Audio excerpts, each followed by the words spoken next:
Hi, Prosperity Team. This is Dr. Money, your professor of prosperity, coming to you from the prosperity corner of the universe, where silliness is sacred and nobody's perfect. Remember, I'm your POP, Professor of Prosperity. Pop!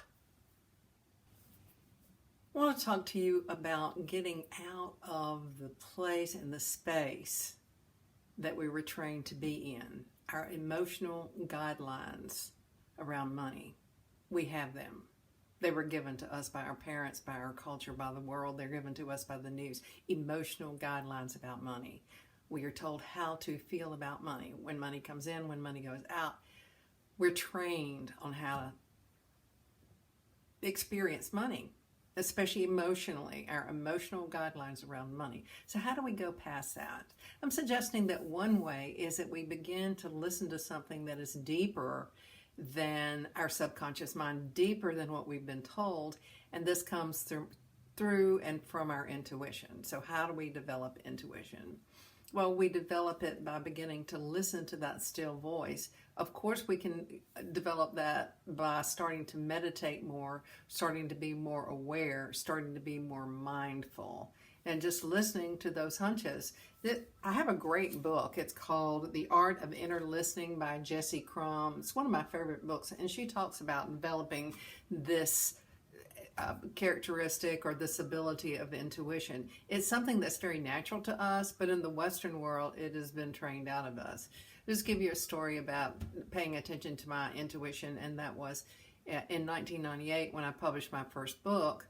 I had this great unrest, and you think, oh, there's something wrong, how do you fix it? And I sat down, and what the great unrest was, it was something speaking through me. And I sat and I thought about it, and my first thought really was to call a friend. That was my intuition, not to sit down and be quiet, but to call someone. So I called my friend, and by the time I hung up from talking to my friend, I was moving from Memphis, Tennessee to Houston, Texas, or the Houston, Texas area. And it became so clear after I made the decision.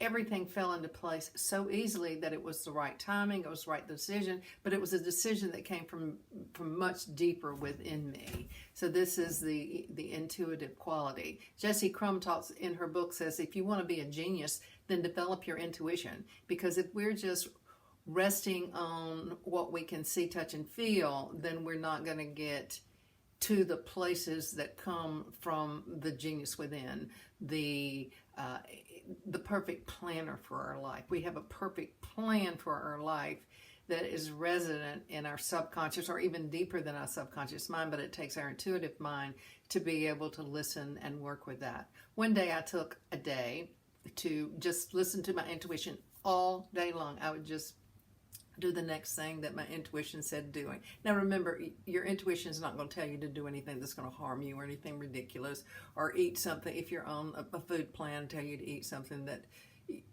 would make you sick. I mean, it's reasonable. Intuition is reasonable. If you're hearing a voice in your head that's telling you to do dumb things, that is not the intuition, because the intuition is always helping us up. It's always inspiring us. It's lifting us up, doing the best for us.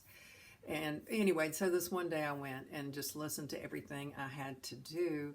I mean, the intuition said do, and it was one of the most miraculous days of my life. And so now in the present moment, maybe I don't want to go out, because that day I went from store to store in different places, and not to shop, but I just actually ran into a lot of people that made my day, and it was synchronicity and it was perfect. So I'm just suggesting that we take time to listen to that voice and say simply, what do I do next? What do I do next? And listen to that inner voice. We're so stuck to our to-do list that we don't have a what do I do next. It's like, okay, I'm getting it all written down, but what about that voice that says, do this, do this? There's some miraculous things that are awaiting us. We don't believe that life is wondrous. We believe that we're going to do the same thing every day and nothing else is going to change. We can do the same thing every day, but something can change. When we begin to invite the wondrous element of the universe into our lives, which it exists on a dimension that's parallel to us but accessible to us. It's accessible through our excitement, it's accessible through our intuition, but this is the place that helps solve problems. the fastest and the easiest. If we got financial problems, we need to be listening to our intuition. Of course, do the things that we know to do. But after we've exhausted everything that we could possibly exhaust on what to do, then begin to listen to that intuition. Begin to say, what am I to do? Write everything down. See what things you're going to do. Do something. So the purpose of this is not necessarily to make you do anything that I've said, but it is to help you feel a little bit brighter, a little bit lighter in this moment. And if you want to take some of my advice, then good for you, because it works. Now, one more thing. Let's take a deep breath in. Exhale. Next breath we're taking is our breathing in, receiving breath. Exhale, our giving breath. Giving our intention that all beings on the planet live an abundant and joy-filled life. One more thing that I want you to remember, and that is that I love you.